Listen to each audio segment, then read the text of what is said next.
I describe spiritual awakening as a concept, and I call it the crack in the structure of the personality. So, the personality is an accumulation. All the conditioning, social, educational, environmental, whatever has brought about this image of the self, is the persona, is the personality. So, awakening is a crack in that structure. And I always assert that spiritual awakening is not a blissful experience. In the moment, yes, the glimpse of the wholeness, the light does feel blissful, very peaceful. But what follows afterwards is a lot of confusion, a lot of flip flopping, as Ramesh Balsekar would call it, where one experiences euphoric highs followed by absolute abysmal lows. And this is what he called dark night of the soul, because it is marked by huge fluctuations.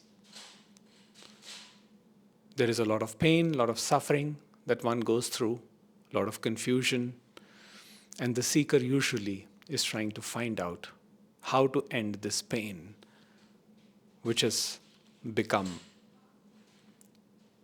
so unbearable. It has become the bane of my existence. So then what happens is we set out on this journey of life trying to find answers, trying to find solution to our quote-unquote problems, trying to solve this mystery of suffering, why there is suffering, what can be done about the suffering. But what happens is that slowly we realize that the one trying to find the solution to the suffering is itself the suffering. In other words, there is no observer, but the observation is happening. Now, when that revelation hits, the seeking naturally, very effortlessly comes to an end. And when that ends, there is no aspect of suffering that feels personal. Therefore, there is no suffering. Yes, we do experience pain every now and then, because pain is a part of life. But suffering is not. Now, there is a major shift that takes place after spiritual awakening. And again, this is just my concept. It is not an absolute truth. And the concept is very simple. Before awakening, the content of consciousness, that means whatever is arising, thoughts, feelings, sensations, emotions, that feels real. It feels in the forefront. And awareness seems to be somewhere in the background. So the mind keeps chattering. It is on an automatic pilot mode. Thinking keeps happening. And there is this central thought, conceptual thought, me, which thinks it is experiencing, it is feeling all these sensations, all these emotions. So this me tries to find a solution to this problem by doing practices through meditation, through yoga, through breathing, and through different other modalities. But this pseudo entity, me, becomes very activated every now and then, very fixated with the idea of ending this suffering, of finding a solution to this problem of suffering. So, this content of consciousness that says that my life is a mess, that I'm in a financial debt, that my marriages are failing, that my relationships are not working, that I'm alone in this world, I feel lonely, I feel isolated, nobody understands me. You see how the center of attention always comes to this I or me. I, me, mine. Every time the attention goes here or there, this entity rises up, taking charge. I am feeling this. Therefore, I should not feel like this. Because I have read that once we attain enlightenment, there is just pure harmony, and I remain immersed in bliss 24 hours of the day. So, this euphoric thought makes this me strive for spiritual growth, thinking that it can do something to bring about that state which is constant. But as we know, that there is no constancy to life. Every movement has its life. Every movement has its momentum, has its strength, but it loses eventually to the same place where it originated from.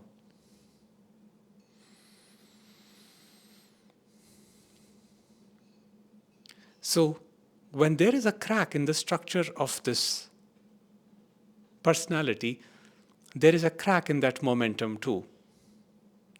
The me, the self-centered thought, knowing its impermanent nature, its fleeting nature, stops striving for happiness, stops looking for happiness externally, and inverts to itself.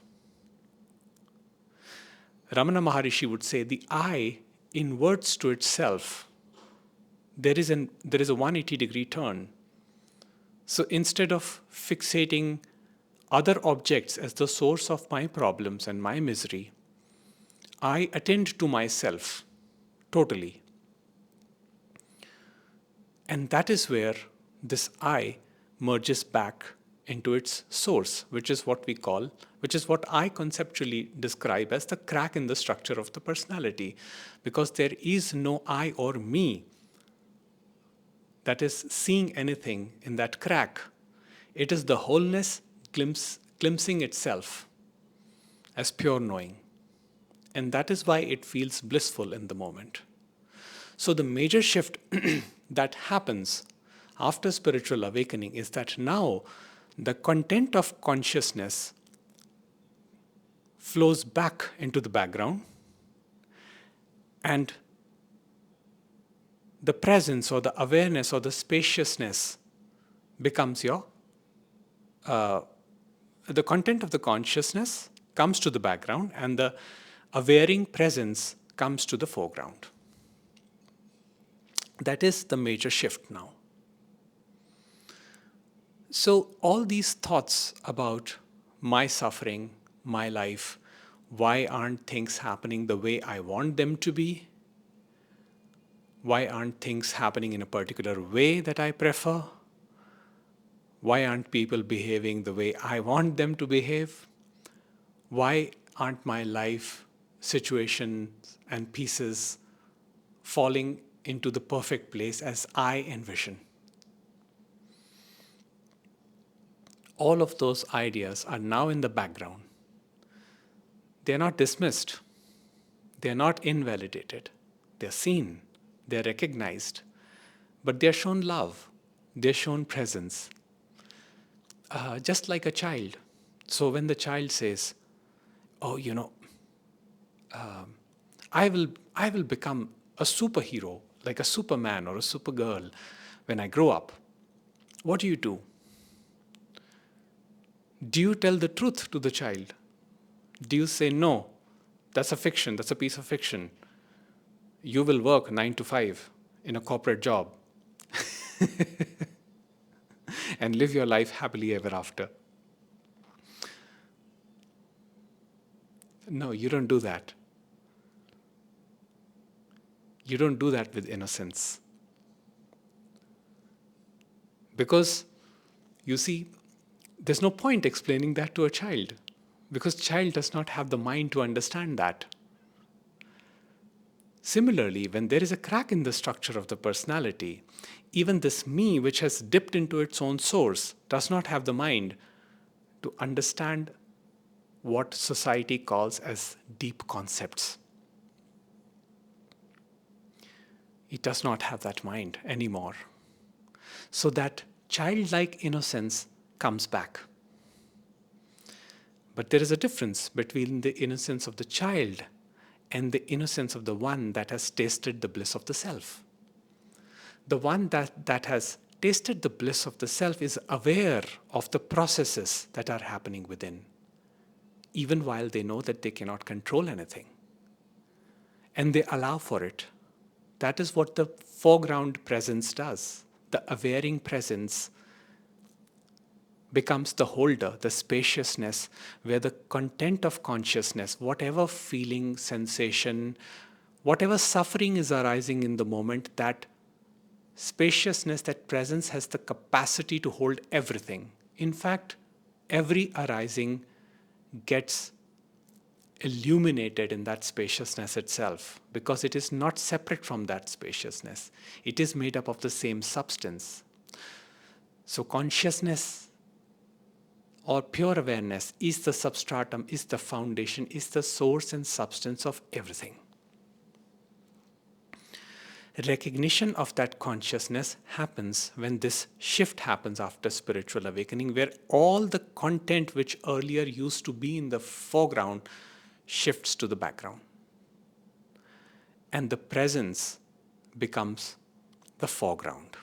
So everything is now seen for what it is. So when a feeling rises up, let's say a fear rises up, what will happen in future? It is seen for what it is.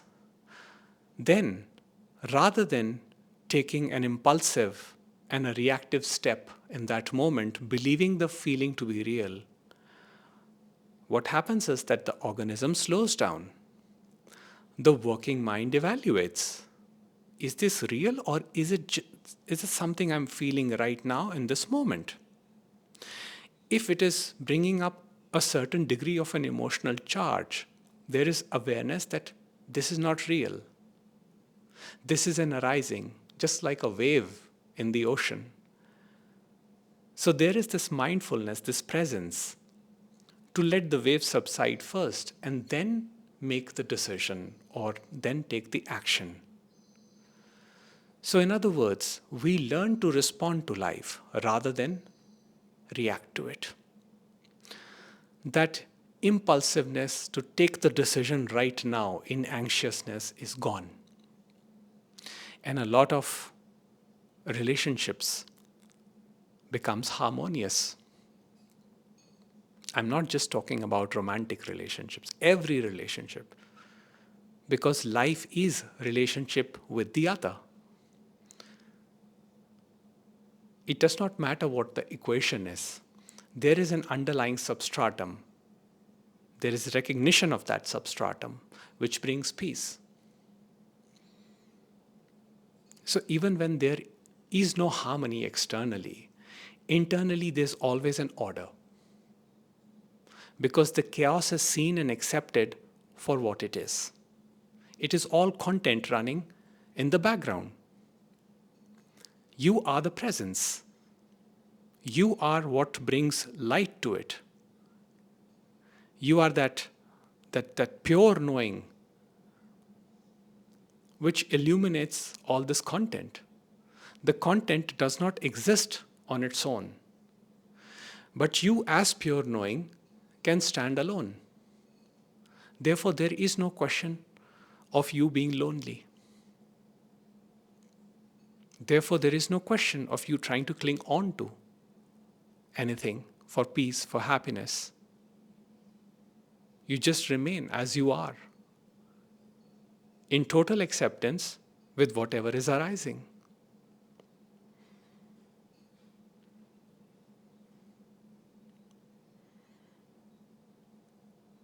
That presence is known by different names.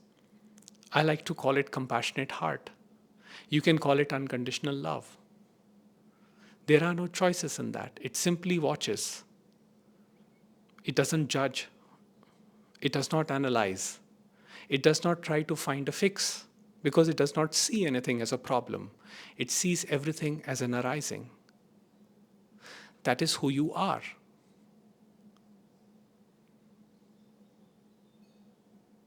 You are that peace, that love, which is not dependent on external circumstances, which cannot be swayed away by the content, by the feelings, by the emotions that are arising.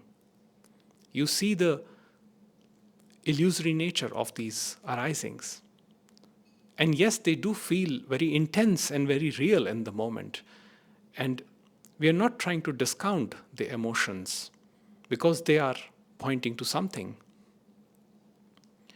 They are pointing to the substance they are made up of. So we are not discounting them. We are not saying that it is something that we should be indifferent to. Because there has to be someone, an individual, to be indifferent to something.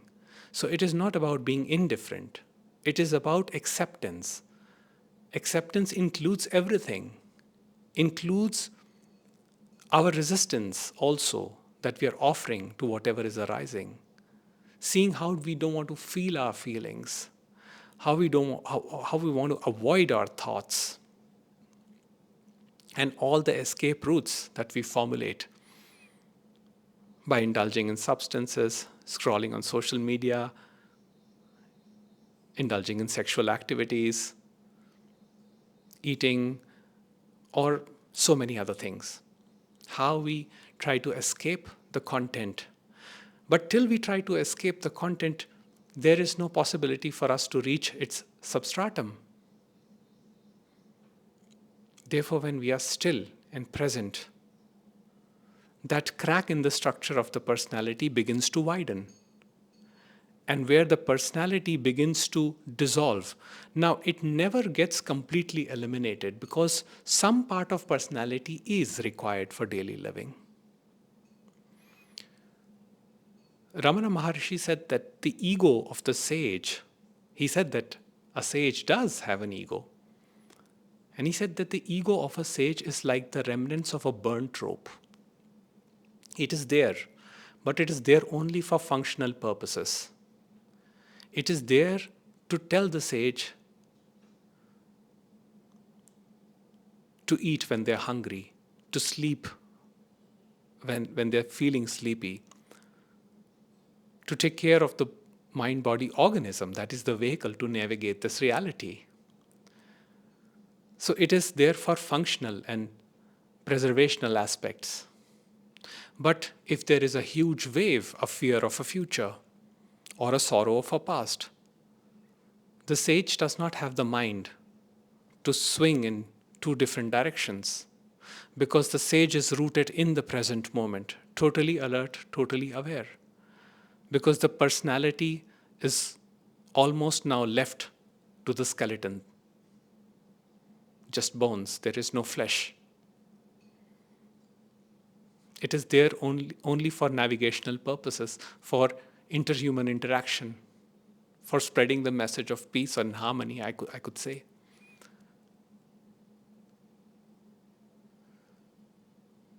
But nothing more.